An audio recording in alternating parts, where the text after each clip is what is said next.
there, everybody. Welcome to this episode of Amy and T.J.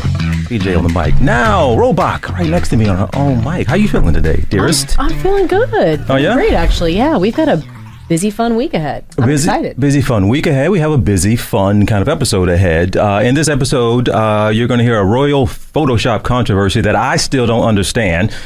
We're going to get into when it's okay to date again after a divorce or after your spouse passes. Are you okay with your pilot taking a nap? And the largest fine in the NBA this season. We'll get to all that. But first, Robes, you said the funniest thing in the world to me. Oh, no. Before we left the house today to come here.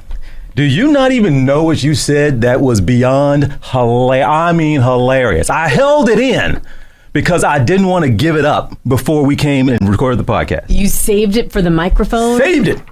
So the answer is no, I don't know. Oftentimes when I am funny, you tell me after the fact, and I don't realize how much fodder I provide.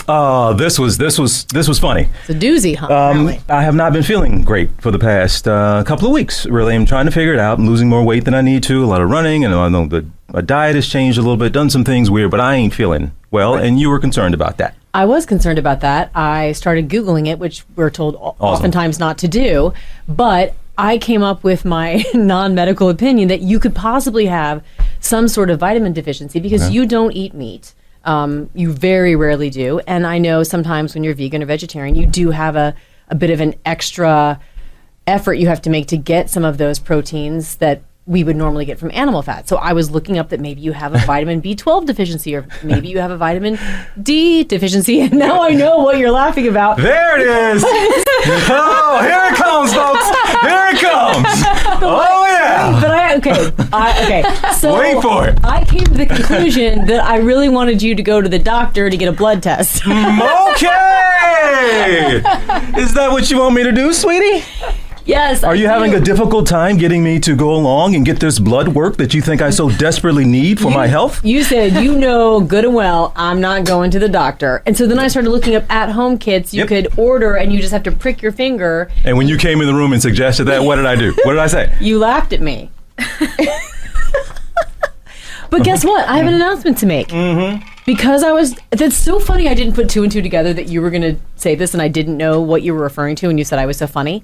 Because I was worried about you and realizing how I felt worried about you, I went quietly, you were doing your thing, and I went onto the NYU Langone app and I made my appointment for my blood work. Everybody! I didn't even tell you that I did that. There it is! There it is! Wait, I'll tell you what it is. You all, if you haven't been following along, last episode we had a renowned oncologist with us and a friend of ours, Dr. Coleman, and we talked about the fact that Robach is a year and a half. Now, a year overdue, but you haven't had your blood work done for a year and a half, and you're supposed to get it done every 6 months. As a breast cancer survivor, you're way behind, and now...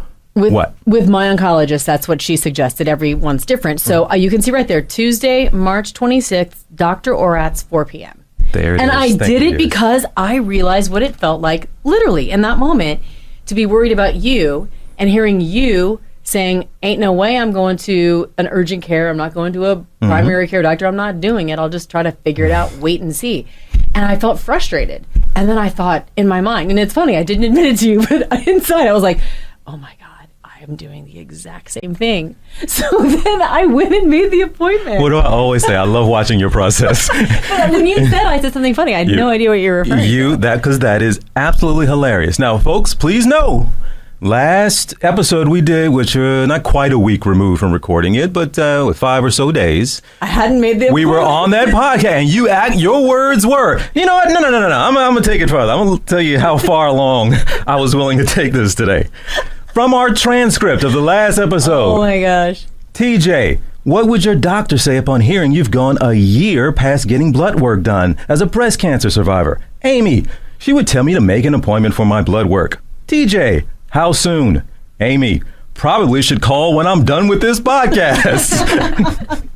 So it took me worried about you to make the appointment, but it worked. This is why you should be in a relationship, folks.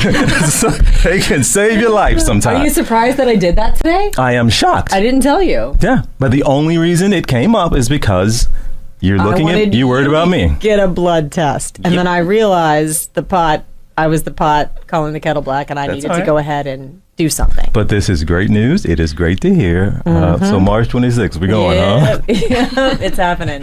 All right. Well, I didn't think so. But Emma's sitting here with us, our producer, that you all hear us talk about, reference. To see it all take place in her face when you were coming around, like, I don't know, what were you joking about? No, I have no idea what I said that was funny. Well, then I said this, and then I said this.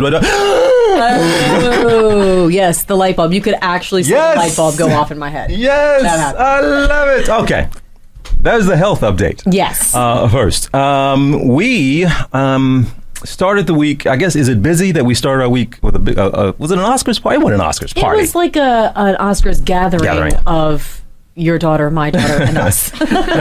So it was a foursome. So we watched this show. I'm not sure what I was excited about going into it. Actually, we were very excited about American Fiction, which almost completely got shut out, I believe. Adapted screenplay, but still, great film. Again, you told somebody, I think, the other night, run. Don't walk, and go see this movie. But what were you looking forward to? The Oscars this year. You know, usually I look forward to the red carpet and the dresses, and we did have our most fun with that. That's usually the most fun. I think one of my favorite moments was on the red carpet with Jodie Foster, talking about being at a certain age where she just doesn't give an F what anybody thinks about her, and how this is the happiest she's ever been in her life. She was glowing. I believe she's in her 60s. She looked fabulous, but whatever. You could tell she felt fabulous. And I love that idea.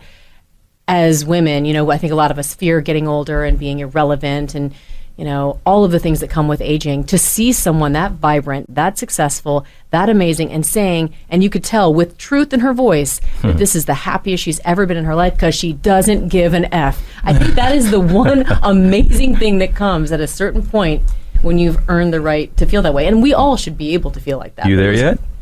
I'm getting there. I'm not there yet. I'm getting there. I think after everything, when you start to, we've joked about the fact that when you get to a place where you've been talked about or everything, the worst thing you could think of has been said about you, there is a freedom to that because you're kind of like, well, everyone's taking their shot, so I don't care anymore. I'm not in the I don't care anymore, but I'm getting there. And I loved seeing her own it. That was probably my favorite part of the whole night. Well, it's on the red carpet, even before the show. What about the actual show? What was your favorite part? I mean, I know this sounds basic because I think this was everyone's favorite, but come on, it's Ryan Gosling. That was amazing. There's no question. It was so good. It was unreal. It was so good. Oh my God. And he was singing that. That wasn't him lip syncing. I mean, he really put on an amazing show. He went for it. Well, I love that it's out of the norm for a show like that with a room full of those particular folks to see something that fun. And I love, though, that reminded me, I don't think I've seen a musical performance I enjoy that much since 3 6 Mafia. to have these dudes from the streets of Memphis in front of that crowd talking about his heart out there for a pimp was just beautiful television. But it was fun. It was different. And I still haven't seen Barbie. Yeah, but that dude last night makes me want to watch I'll Sunday watch night. it again with you. I loved Barbie. Okay, now I don't want to watch it. Never mind. Not for the reasons you think, though. There was an incredible social commentary and female empowerment. I loved the movie. Well, if you want to watch it, I'll try not to talk and tell you my favorite parts as we're watching it. That's fine. Oh, you don't even look like you believe you. Oh my goodness. I just know. Yeah. We're at a point now. We went to the movies this weekend with your daughter. And see, he's saying, ugh, because he told me and Sabine that he was refusing to sit in between us because we both talk at different times about different parts of the movie and he can't hear what's happening. But turns out he sat in between us and I didn't see much of the movie. Well, I did notice it for the first time. What? I was laughing. Well, I would say something and then a few minutes later I look and she'd be telling you something. I was like, oh wow, we really do that. I'm literally ping-ponging between you two watching movies. But anyway, what you got? I said at the top here, this is the Photoshop controversy. I don't fully a royal Photoshop controversy. I still really don't quite understand. Okay, so I'm kind of really into this story. Yes, I had fun going down a rabbit hole looking at it because there was already conspiracy theories out there about Kate Middleton. She had abdominal surgery, according to the Palace, on January 16th, I believe. It is odd she was in the hospital for almost 2 weeks. That is not something that you would typically consider to be a normal hospital stay for that kind of surgery. You said abdominal, though, right? Yeah, but they didn't go into any detail. They just said it wasn't cancer. Okay, didn't you say something about you didn't have an abdominal, or did you have an abdominal surgery? Me and my medical history. You've had everything. I have had an appendectomy, and I have had, this is the embarrassing one. Why is it embarrassing? It's a teratoma. Ugh. It's really rare, and I'm not going to get into it, but I had to have that surgery too. So I've had 2 abdominal surgeries. Now, I mean, I don't know what hers is, and of course, we don't need to know, but it just sparked a lot of conspiracy theories because it was an odd thing. And then, you're probably the 2 most surveilled people in all of UK in terms of the paparazzi. No one got pictures of them going to the hospital, leaving the hospital. I think there was one photo of William visiting her, but that was it. So we haven't seen her. They said that we wouldn't see her until after Easter. But I think because they knew that there were so many rumors swirling about what may have really been going on or what's really happening, from she's dead to they're getting divorced to she's had plastic surgery. I mean, it's just whatever you want to call it. Wait, I didn't follow that. You said they already said we wouldn't be seeing her till later anyway? Mm-hmm. Okay. Correct. But I think just because they saw people speculating in that vacuum, that void of information. All right, let's get something out. Yeah, William, the palace says William took the picture of Kate and her children, and they released it on UK's Mother's Day. But when you look at the photo, and to the point where the AP, Getty, Reuters, these major news organizations, they initially republished it and then took it down and said, we aren't going to disseminate this photo because it was manipulated from the source. So anyone who's gone on to look at it, like her hair is kind of fuzzy. Sweetheart, I have been staring at this picture. I can't. The hands are strange. Like there's a pattern in the tile that doesn't match up. So there was was the sleeve thing as well. I didn't understand. There was some strange thing. So then that reached such a fever pitch that, and this is, I believe, almost unprecedented. Princess Kate actually put out an apology saying, "Hey, whoops, guys, I edited it, and obviously I'm not that great at it. I'm an amateur," and left it at that. But that did not quiet all of the critics. I find it hard to believe. I don't think they say she's taken photos before, but you really are going to let? I mean, knowing all the eyeballs that are going to be on this picture, let William take the picture. He gives it to his wife. She plays around with it on her laptop or her cell phone to Photoshop it or do what she wants to do to it, and then sends it to the press office and say, "Hey guys, put that out for me." The controversy is going to continue, and the conspiracy theories are going to probably escalate. I'm still amazed that she would be allowed to Photoshop. Like, I am going to work on this and give it back to you guys to put out. That just... To your point, I don't think many people believe that she actually did it. Although she is now on the record because she put it out on Twitter, on X as well, saying, "Whoops, that was me. My bad." I'll take her at her word. You might be the only one. Wow. Okay.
What's the proper time?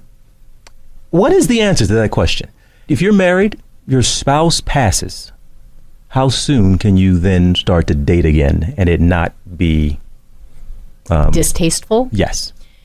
I don't personally think it's anyone else's business. There you go. So if there is no time. I don't think you could ever say there's a correct time or a specific amount of mourning. You don't know. A, what the status of that relationship actually was. B, you don't know what it's like to be lonely. And sometimes, when you're in those darkest hours, you reach out for comfort and then something happens, a relationship ensues that you didn't even intend to happen. So it's not like you're going on dating apps. And even if you are, okay. And again, who are we to say about somebody else's situation? But we are talking about now somebody else's situation. And you just hit on almost the exact thing she said, this idea of loneliness. They were talking about Kelly Rizzo, who was married to Bob Saget. She was married to him for 3 years when he passed. That's been now a little over 2 years ago. And yeah, she's come out here recently and proudly and showing that she is dating someone now. Did a red carpet official, I guess is what they call it. But she started getting some feedback, some criticism that she felt the need to address. You actually did. And I remember you had such a beautiful interview with her right after Bob Saget's death, because it was unexpected. It was shocking. Yeah. What did you glean from talking to her about their love and their relationship, and what do you think about all of this?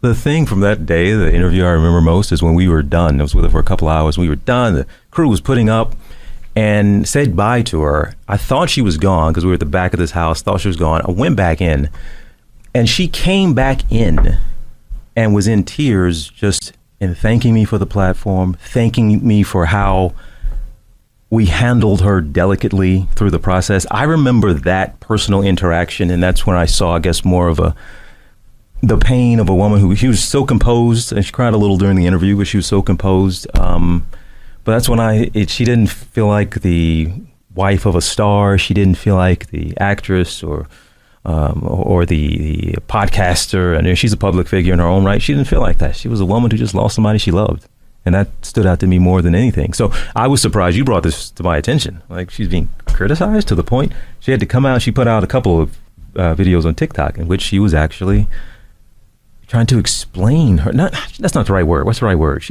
Defend her. Defend is the right word. And it's tough. Yeah, the fact that it's sad to me that she felt the need to defend herself, but I get it. I totally get it. But that is something that I feel like is just despicable. That anyone wants to weigh in on someone who's already suffered an extreme loss, that they don't get to be happy again, that they don't get to move on again. And from what I read, she even talked to his daughters, correct? Yes, she and did. Said, would this bother you if I started dating again? She even said she wasn't open to the possibility for a full year. Like, just take the next year off the table. But she didn't, just to hear anybody questioning. Again, I didn't spend time around the two of them together, but the time I spent with her, to hear anybody questioning her love of that man now that he's gone and has to move on with her life. And you talked about loneliness. I just can't imagine. Well, yeah, and I've stayed in touch with her ever since. She's just somebody I've always appreciated and adored. And Kelly, you're listening. Do your thing, sister. All the love out there to you. But that was a tough one. I'm sure you all saw, and so many of us travel, and the idea of one or two or both of your pilots falling asleep at the same time is absolutely terrifying, but that's exactly what happened in Indonesia. We should say no one was harmed. I think there were 153 passengers on board that plane, and it landed safely without incident. However, there was 28 minutes where air traffic control could not get a hold of either one of the pilots, and they actually veered off of course, which is disturbing, again, because they both fell asleep. When they got back in touch initially, they said, yeah, we have some radio issues up here. Yeah, it was the radio just malfunctioned. I don't know what to say. But okay, now here's the scary part. All right. There are some places that do allow for pilots to sleep, to take naps while they are in the cockpit in their chairs. And it's not in the United States. Yes. Which was at least a little bit, it made me feel a little bit better. However, if you travel internationally, Canada is among the countries that allow their pilots to sleep. I just wanted to scare people a little bit before I told them, don't worry about it in the U.S. The FAA does not allow for that at all. But there are arguments that, in fact, it's called controlled rest, that you should allow on a longer flight. Some of these guys maybe not getting all the rest they need or not as sharp. If there's a co-pilot right there, we got on autopilot, let them take a 30-minute nap sitting in the chair. Would you be comfortable with that?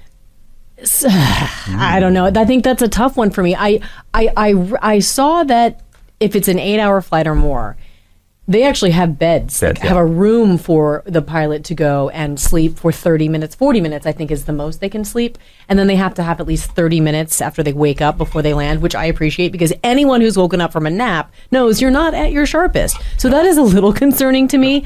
But sleeping while you're sitting at the control, that's creepy to me. And then who's to say the other one isn't going to fall asleep, which is what happened in Indonesia. So I just feel like, I don't know, I'm not comfortable with that. I do know that they say the power nap thing is good, you're sharper, and fatigue is more dangerous, but I think the most dangerous thing of all is having no one awake. I don't know.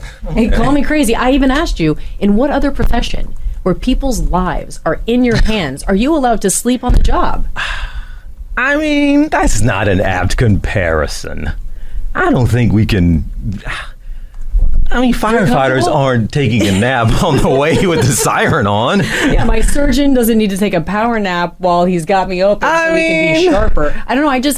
I understand we should give pilots and anyone in that sort of like life or death responsibility of a job kind of thing, we should give them enough of a break that they have to go get those 8 hours of sleep each night. I mean, I know you can't police how much people sleep. What was this guy's deal in Indonesia? What was it? Well, so the pilot asked if he could take a nap, and the co-pilot said, yes, I'm on it. But the problem was the co-pilot is a new father and said he had not slept much, as we all know what it's like when you have a newborn. And so he inadvertently fell asleep because he's a new father. Oh, my God. That's just... Oh, you know the part that got me more, that the one pilot was 32, the other was 28. I don't think I want any 28-year-old flying my plane. Do you remember what you were doing at 28? I wouldn't want 153 lives in my hands. Yeah, I like a salt and pepper kind of a pilot. You know? I feel good when I see that. Maybe, but that's when the older you are, the safer I feel. I just feel like that's the case. Call me crazy. I don't know. I'm a believer that. I just feel like we should be able to say, hey, this is that kind of a job where your number one responsibility is to make sure you're rested before you get on that plane. Okay. Last thing that I will present to you on this argument is the movement towards, and so many incidents, I don't have the number in front of me, of incidents on planes have to do with pilot fatigue. So does that make you want to have more of a conversation? You still an absolute no, or maybe a 30-minute nap is good for all of us on board? Oof, I'm sorry.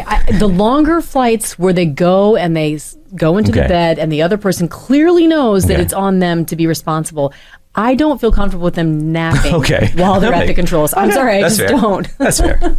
It's like going to the bathroom. There's like marijuana smoke coming out of the cockpit. I'm just like, you don't want to. I'm not going to be okay with that ever. No, I'm not. Oh, you're not going to be getting a lot of sleep here soon. Basketball. Per usual? Well, you're going to get less sleep than you usually get, but. We're already getting a basketball headline before March Madness officially begins. See, this is lovely. I'm not... You made the parallel, because the story we're talking about has to do with the NBA, which has nothing to do with the college game basketball that's taking place in March Madness. It's all the same to me. They're people, and they dribble the ball, and they shoot it in the Oh, if y'all could only see the gesture she made. How do they dribble the ball again? I'm stirring you up. Yes, they do it. Oh, my God. I mean, it's the same sport. It's the same sport. Collegiate versus professional. I get it. No. Right. I get it. But yes, March Madness is starting. It's right around the corner. That's coming up. So yes, I will, every single game. Thank you, Turner, for doing what you did. All those years ago, they put every single game on TV on one of their cable networks. You can see it all.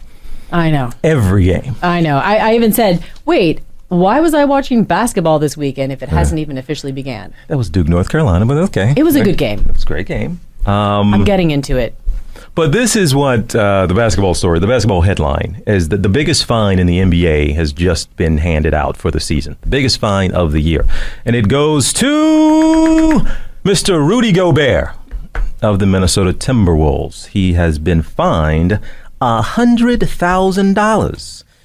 And he didn't say a word. Oh, he just made a little gesture. Made a gesture, just rubbing those fingers together. Money, money. And a money sign, and it cost him $100K. Now, before I get into details about this, like who the hell was Rudy Gobert, some might ask. And you didn't know the name, I would but... absolutely asked that, and I did.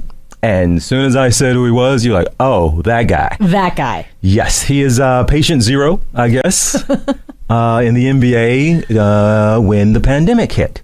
He was the young fella who was playing out in, where was he at the time? He was in Utah at the time. But COVID was happening. It was in the news. The NBA had not shut down yet. And after a shoot around, he was doing his interviews with the press. He got up from the press table where all the mics were set up, and he touched them all. It was kind of a joke, he's kind of making fun. Spreading my germs. Spreading my germs. 2 days after that, that young fella was diagnosed with COVID. 2 days, and the NBA shut down. He for the shut season. down the NBA. Kind of, sort of. It was going to happen, probably. Okay. But but after all that, so that is the guy we are talking about now. But look, gambling, it seems weird to separate now gambling and professional sports. It's still weird to me, though. I mean, I'll sit there and ask you as we're watching the commentators or even watching the game, like, what's that? The spread? I mean, just the fact that you can be gambling while you're watching the whole thing. It's strange to me still. And yet it's a huge business. And with that comes problems. Yeah, but there's money. There are relationships now that the leagues have with these sports companies, sports betting companies. And all that's fine. Okay. But Rudy Gobert didn't like the way the things were going and the calls were being made in the game. So he is gesturing to an official, Scott Foster, and doing with the money signs directly to him. And of course, he got a tech, and later he was fined $100,000, which is the maximum fine allowable for a verbal act, if you will, for a technical foul type of a thing. He was insinuating that the ref was making calls on the specifically to change the game. On the take. Now, that sounds like a really outrageous accusation. And there's no accusation being made here about that official, Scott Foster. However, Scott Foster was investigated, and he faced some criticism for his relationship with Tim Donaghy, who is the NBA official who actually went to prison for his hand in a scandal of fixing and betting on NBA games. Scott Foster and Tim Donaghy were close, so he had a part in that. So now Rudy Gobert is doing that towards that guy. An extra rub. He knew that was a sore subject. He probably did, and he knew not to do that. And he said afterwards, "I know I'm going to take a hit here."